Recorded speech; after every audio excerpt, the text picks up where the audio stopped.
जैसा आप देखेंगे, मैंने अभी बताया कि 4 तरह की रास तरंगिणियाँ जो है, नील मुनि सबसे पहला है नील मुनि रचित नीलमत पुराण, कल्हड़ रचित रास तरंगिणी, जोनराज रचित रास तरंगिणी, श्रीवर सुक, Chinese annuls of Thang Tang city है जिसमें कि कश्मीर के साथ उनके जो संबंध थे। फिर हेनरी होरास विल्सन का the Hindu history of Kashmir, Bhringish Samhita, ये कश्मीर को जानने के मुख्य स्रोत हैं, प्राइमरी सोर्स। कल्हड़ की जब रास तरंगिणियाँ पढ़ेंगे तो कल्हड़ स्पष्ट रूप से शुरुआत में ही कल्हड़ की रास तरंगिणी में लगभग 8 तरंग हैं। तो प्रथम तरंग में ही कल्हड़ स्पष्ट रूप से बोलता है कि आखिर उसके क्या स्रोत हैं। कल्हड़ की रास तरंगिणी जब कल्हड़ 12वीं शताब्दी में लिख रहे हैं तो उनके क्या स्रोत हैं। नेक्स्ट भैया, नेक्स्ट और नेक्स्ट, नहीं पीछे चलिएगा, पीछे। हाँ, ये नीचे का कल्हड़ अपनी रास तरंगिणी लिखने के लिए 4 मुख्य सोर्सेस की बात करते हैं। वो संस्कृत का श्लोक है कि दृष्टैश्च पूर्व भूभर्त्री प्रतिष्ठा वस्तु शासनई प्रशस्ति पट्टई शास्त्रैश्च शांतो शेष ब्रह्म क्लमा। रास तरंगिणी लिखने के उसके 4 स्रोत हैं। पहला प्रतिष्ठा शासन, दूसरा वस्तु शासन, तीसरा प्रशस्ति पट्ट और चौथा अन्य शास्त्र जो द रिटन वर्क्स प्रीवियसली। अब है कि प्रतिष्ठा शासन क्या है। प्रतिष्ठा शासन का मतलब है कि जो इंस्क्रिप्शन है, कल्हड़ इस शब्द का जो प्रयोग है उन शिलालेखों के लिए करते हैं जो कि मंदिर, मठ, विहार, देवस्थान, स्मारक, प्रतिमाओं, पीठस्थानों, सिंहासन, राजा प्रसाद, भवनों पर स्मृति हेतु जो अंकित किए जाते हैं, जिसको बोलते हैं inscription regarding the erection and consecration. मंदिरों की प्राण प्रतिष्ठा के समय उत्कीर्ण किए जाते हैं कि भाई इस तिथि को इस राजा ने इस शुभ घड़ी में इस मंदिर का निर्माण किया। तो ये प्रतिष्ठा शासन है। इस तरह की सामग्रियां कश्मीर में खूब कल्हड़ के समय खूब थी। जैसा कि एक बहुत ही महत्वपूर्ण है कि महारानी दिद्दा का नाम आप सुनी होंगी। उनके जो ग्रैंडफादर थे भीमादेव, उनका एक शिलालेख आज भी लाहौर के म्यूजियम में वो सुरक्षित है। जैसा कि नेक्स्ट दिस वन, और ये देवई नामक स्थान से ये आज भी लाहौर म्यूजियम में, ये सबसे लेफ्ट की ओर जो है, राइट की ओर, और वो दोनों जो है वो मार्तंड मंदिर जो है वहाँ पर देखिए आपको स्पष्ट कि कुछ शारदा स्क्रिप्ट में वहाँ लिखा हुआ है। हालांकि हम इसको पढ़ नहीं पाए हैं लेकिन वहाँ अंकित हैं। तो कल्हड़ जो कश्मीर में मंदिरों की ऐसी अनेकों श्रृंखलाएं हैं जो आज जीर्ण शीर्ण अवस्था में है, लेकिन उस पर कुछ कुछ अंकित हैं लिपि में। तो ऐसे ही जो सामग्री है उसको कल्हड़ प्रतिष्ठा शासन कि उसके प्रतिष्ठा करते समय जो लिखा गया इंस्क्रिप्शन, ये उसके पहले स्रोत थे। वस्तु शासन, वस्तु का मतलब होता है सामग्री। अगर कोई राजा किसी को जमीन देता है, किसी को कोई गांव देता है या वेतन भत्ते देता है, उसका भी उल्लेख, तो वो भी एक हिस्टोरिकल सोर्स है। ऐसा भी कल्हड़ की रास तरंगिणी में ही एक जगह उल्लेख मिलता है कि जैसे एक रंग नामक एक व्यक्ति है जिसको एक राजा ने एक गांव दे दिया, हेलू ग्राम। तो ये वहाँ का जो ऑफिसर था उसको ये रिकॉर्ड करना था कि इस राजा ने इस हेलू नाम के व्यक्ति को ये गांव दे दिया, लेकिन उसने वो रिकॉर्ड नहीं किया। तो वो जो हेलू है, जो रंग है, वो जाके कंप्लेन करता है कि आपने तो दिया था लेकिन ये रिकॉर्ड नहीं हुआ। तो इस तरह की जो वस्तुएं हैं, वस्तु शासन, जिसको हम अग्रहार बोलते हैं कि गिफ्टेड लैंड, किस राजा ने कौन सा लैंड किस मंदिर को दे दिया, तो ये है वस्तु शासन। तीसरा प्रशस्ति पट। प्रशस्ति पट तो आप लोग हिस्ट्री के लॉडेटरी इंस्क्रिप्शन, राजाओं की स्तुति में जो लिखे गए, तो वो प्रशस्ति पट। और चौथा जो शास्त्र, जो पहले के जो लिखे हुए कई कृतियां हैं। तो कल्हड़ शताब्दी में रास तरंगिणी लिख रहे हैं तो उनके पहले कल्हड़ ने ये बताया कि हमसे पूर्व 17 ग्रंथ थे जो कि कश्मीर के इतिहास को बता रहे हैं, लेकिन वो हमारे समय आते आते वो सारे लुप्त हो गए हैं। वो कौन कौन से हैं, पीछे जाइएगा, पीछे। तो बैक, हाँ, ये लगभग 17 पूर्ववर्ती इतिहास ग्रंथों की सहायता से कल्हड़ ने अपनी रास तरंगिणी लिखी थी, जिसमें सबसे पहला उल्लेख करके बोलते हैं कि सबसे पहले तो सुव्रत ने एक ग्रंथ लिखा था जो कि कल्हड़ के समय वो भी उपलब्ध नहीं था, लेकिन सुव्रत ने भी सुव्रत के पहले भी ग्रंथ लिखने की परंपरा थी, लेकिन वो सब लुप्त हो चुके थे। सुव्रत ने उन सारों का एक सार लिखा। जब वो सार लिख दिया तो जो पहले से जो विस्तृत है वो सब लुप्त ही हो जाते हैं। जैसे मान लीजिए अगर कोई टेक्स्ट है उसका मैंने एक समरी दे दिया तो लोग उसके बाद समरी ही पढ़ने लगते हैं। जो बहुत ही फैला हुआ रूप था वो लुप्त हो गया। तो सुव्रत का जो पहला सुव्रत का ग्रंथ वो सबसे पहला। उसके बाद दूसरा क्षेमेंद्र की नृपावली। क्षेमेंद्र एक कश्मीर का बड़ा ही प्रसिद्ध लेखक है, उन्होंने नृपावली लिखी थी। उसके बाद अन्य 11 ग्रंथ भी थे जो कि कल्हड़ को भी नहीं मिला, वो भी कल्हड़ के समय भी अनुपलब्ध थे, सिर्फ नाम मात्र के थे। और उसके बाद नील मुनि प्रणीत नीलमत पुराण। नील मुनि थे, उन्होंने एक कृति लिखी, या वो कहिए कि श्रुति परंपरा में थी, तो उसका नाम नीलमत पुराण है। उसके बाद हेला राज का 12,000 श्लोकों में पार्थिवावली, उनके ग्रंथ का नाम पार्थिवावली था। फिर पद्म मिहिर का ग्रंथ और छबिल लाकर का ग्रंथ, ये 17 हो गए। 1, 2, 11, तो 11, 12, 13, 14, 15, 16, 17।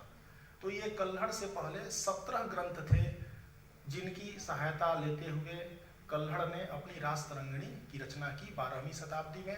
और इस राजतरंगिणी में महाभारत काल से लेके उसके अपने समय तक, मतलब 12वीं शताब्दी तक आद्योपांत एक इतिहास उसमें दिया गया। तो आपको महाभारत काल से लेके अब तक अगर इतिहास कश्मीर का क्या इतिहास रहा, और इसमें सबसे महत्वपूर्ण जो ग्रंथ है, क्योंकि बाकी सब तो अनुपलब्ध थे, सुव्रत भी अनुपलब्ध था, नीलमत पुराण कल्हड़ के लिए सबसे महत्वपूर्ण जो शास्त्र था वो था नीलमत पुराण, जो कि नील मुनि प्रणीत है। और यह कश्मीर मंडल का एक प्रकार से आप बोलिए तो आद्य ग्रंथ है, इसलिए इसका नाम ही है पुराण। जैसे कि हम पुराण हमारे दूसरे भी हैं, जैसे विष्णु पुराण, शिव पुराण, पद्म पुराण। पुराण मतलब कि इसमें कहानियां हैं, कथानक है, जनश्रुति है। कश्मीर किस प्रकार एक समय जलपूर्ण सतीसर देश था, कैसे आखिर वो जलमुक्त कैसे हुआ, कश्मीर की महाभारत काल में क्या स्थिति थी, कश्मीर की परंपरा, पूजा, पर्व, तीर्थ, त्योहार, धर्म, रीति रिवाज पर यथेष्ट प्रकाश नीलमत पुराण देता है। नीलमत पुराण जब आप पढ़ेंगे तो आपको पता चलेगा कश्मीर का भूगोल है, कश्मीर की ज्योग्राफी है, कश्मीर की सांस्कृतिक भूगोल देता है। फिर वहाँ के पर्वत, नदियों, जलाशय, तीर्थ, देवस्थान, उपत्यकाओं, झरनों का भी विशद वर्णन करते हैं।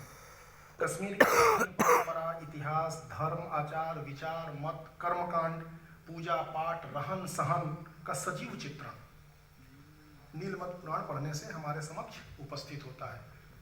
आपने प्रसिद्ध चीनी यात्री स्वान का नाम जरूर सुना होगा, जो कि 7वीं शताब्दी में भारत आए थे चीन से।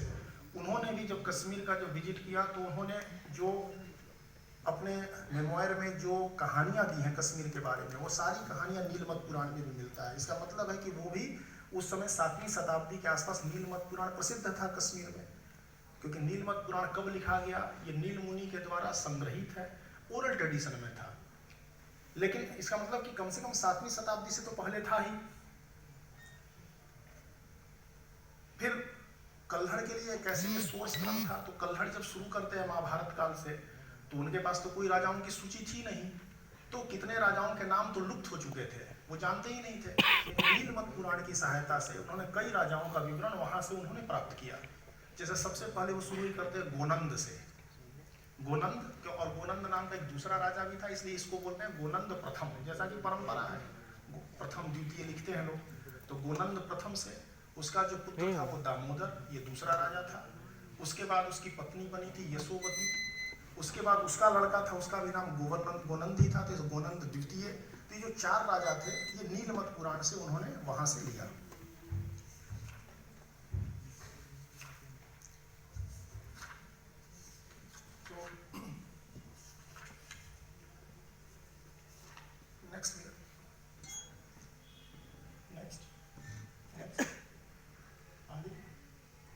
ये आप देख सकते हैं कि राजतरंगिणी का जो प्रकाशन हुआ आगे चल के, तो एक तरफ आपको ये संस्कृत का ग्रंथ है दोनों, वो आप जानते हैं जो तीसरा है, और चौथा वो हंगरियन जो आर्कियोलॉजिस्ट थे M. Stein, Mark Aurel Stein, उन्होंने 1892 में रासतरंगिणी का एक critical edition with English translation उन्होंने रासतरंगिणी का निकाला था।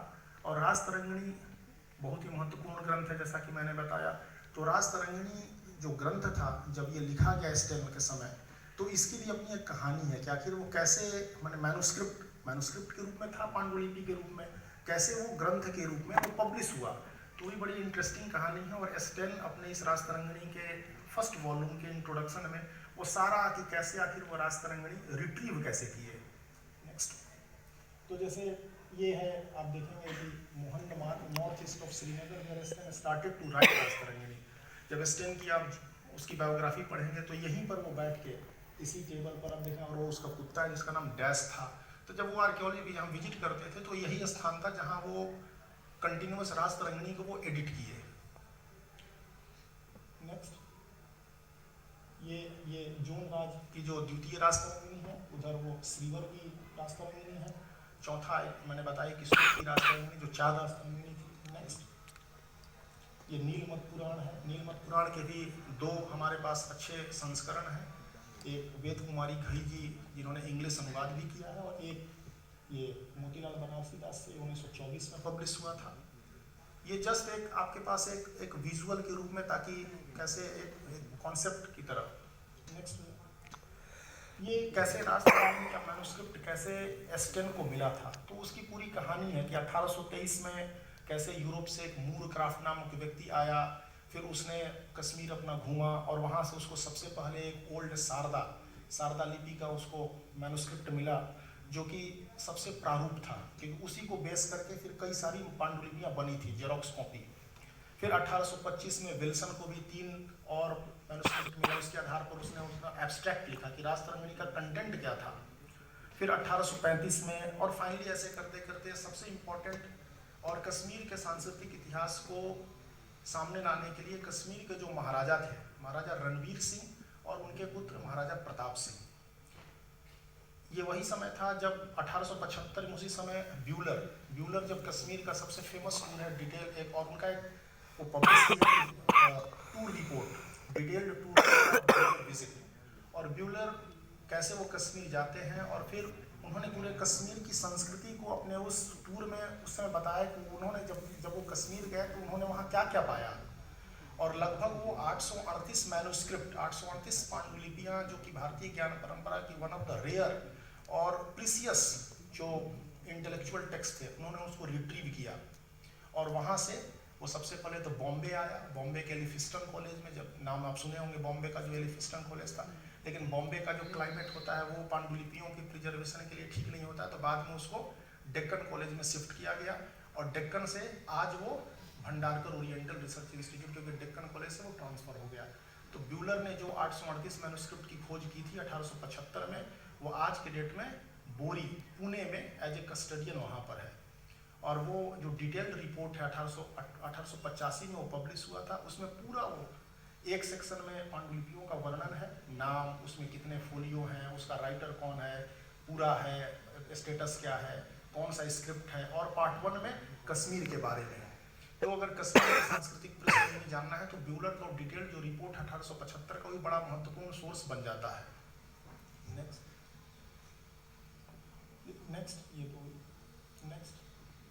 जैसे ये महाराजा रणवीर सिंह और महाराजा प्रताप सिंह, आप जानते हैं कि कश्मीर में एक स्वामी राम थे। ये भी हम जानते हैं कि कश्मीर में जो शैवागमों की जो परंपरा है, आगम मतलब कि क्योंकि ओरल ट्रेडिशन में चले आ रहे थे, ये कश्मीर में शुरू से चले आ रहे थे, लेकिन एक ऐसा समय आया कि ये इन शैवागमों की जो धारा थी वो लुप्त हो गई। और इस 7वीं शताब्दी में वहाँ एक वसुगुप्त नाम के एक ऋषि थे या चिंतक थे, उनके सपने में भगवान शिव ने ऐसा, उस ग्रंथ में जब आप पढ़ेंगे, जो ग्रंथ का नाम है शिव सूत्र, तो शिव सूत्र के उसकी भूमिका में, उसके शुरुआत में, इंट्रोडक्टरी में उन्होंने खुद लिखा कि सपने में भगवान शिव ने उनको ये बताया कि बगल में महादेव गिरी पर्वत है, वहाँ जब जाओगे तो वहाँ के एक तलहटी में जो चट्टान है, उस चट्टान पर कुछ सूत्र लिखे हुए हैं, जो कि उसी शैवागम जो लुप्त हो गए हैं उसी की धारा में है। तो अगले दिन वसुगुप्त जब जाते हैं और जब उसको जैसे ही स्पर्श करते हैं उस शिला को, तो वहाँ शिवसूत्र उनको उत्कीर्ण मिलते हैं। उन्हीं उसको शिवसूत्र इसलिए बोलते हैं क्योंकि शिव के द्वारा बताए गए, उन्हीं के द्वारा उपदिष्ट। तो उन सूत्रों की सहायता से उन्होंने फिर से एक शिवसूत्र नामक ग्रंथ लिखा, जो कि फिर से वही शैवागमों की धारा को उसने जोड़ा, अद्वैत जो शैवागम थे। और वो स्थान आज भी उसको बोलते हैं शंकरपल। शंकरपल जो कि दाक्षीगाम जो एक सेंचुरी है, उसके अंदर ही एक शंकरपल, जब आगे फोटो है उसमें, तो उस शंकरपल जगह में बोलते हैं कि वो जो वहाँ बगल में वितस्ता नदी बह रही है, वही शंकरपल है। और बड़ा इसका महत्व है कश्मीर के इतिहास में, क्योंकि वहीं से शिवसूत्र शुरू हुआ। और शिवसूत्र वसुगुप्त के द्वारा, फिर इस शिवसूत्र के ऊपर अपनी जैसी परंपरा है कि वृत्ति, भाष्य, जो कमेंटोरियल टेक्स्ट लिखे जाते हैं, तो शिवसूत्र के बाद स्पंदकारिका के बाद फिर बाद की जो परंपरा है, जैसे शिवदृष्टि में सोमानंद आ गए, सोमानंद के बाद उत्पल देव आए, और उत्पल देव के बाद अभिनव गुप्त आए 10वीं शताब्दी में, जिसका प्रोफेसर नवजीवन रस्तोगी जी उल्लेख किए कि कश्मीर की जो मेधा थी, कश्मीर की जो प्रज्ञा परंपरा थी, वसुगुप्त से लेके चाहे उसके पहले जो शैवागम थे, जो कि एक खास समय में आके लुप्त हो गए थे और फिर से वसुगुप्त के माध्यम से फिर से शुरू हुए। तो वसुगुप्त, स्पंदकारिका, भट्ट, कल्लट, फिर शिवदृष्टि, सोमानंद के बाद उत्पल देव के बाद अभिनव गुप्त। तो अभिनव गुप्त में ये सारी मेधा परंपरा जो थी, उसका एक वो माने उसके एक्सट्रीम पर थे, माने अपने पीछे की सारी परंपराओं का उन्होंने समावेश किया। तो जो सर बोल रहे थे कि कश्मीर की मेधा परंपरा की परिणति अभिनव गुप्त 10वीं शताब्दी में देखने को मिलती है। और अभिनव गुप्त, जैसा कि हम जानते हैं कि अभिनव गुप्त का जो मूल स्थान था उनके पूर्वजों का, वो कन्नौज था। और यहीं से जब 7वीं शताब्दी में जब कश्मीर में ललितादित्य एक राजा थे, उन्होंने जब अपने दिग्विजय अभियान में जब वो यहाँ कन्नौज आए, तो कन्नौज से ही उनके पूर्वजों को यहाँ यशोवर्मन उस समय राजा था, यशोवर्मन के साथ ललितादित्य का एक युद्ध होता है, जिसमें यशोवर्मन की पराजय होता है। और बदले में यशोवर्मन से उन्होंने अत्रिगुप्त, जो कि एक विद्वान थे, एक पंडित थे, उनको मांगते हैं कि आप इनको दे दीजिए। और अत्रिगुप्त को लेके वो कश्मीर जाते हैं, और वहाँ से उसी अत्रिगुप्त की परंपरा में 10वीं शताब्दी में अभिनव गुप्त पैदा होते हैं। तो ये अभिनव गुप्त का इतिहास है। और अभिनव गुप्त लगभग 45 के आसपास उनके ग्रंथ, और वो ग्रंथ जो हैं वो दर्शन से भी संबंधित हैं, साहित्य से भी संबंधित हैं, साधना से भी संबंधित हैं, योग, तंत्र, संगीत, मतलब वो एक बोल सकते हैं कि भारतीय प्रज्ञा पुरुष के एक इम्बॉडीड फॉर्म थे अभिनव गुप्त।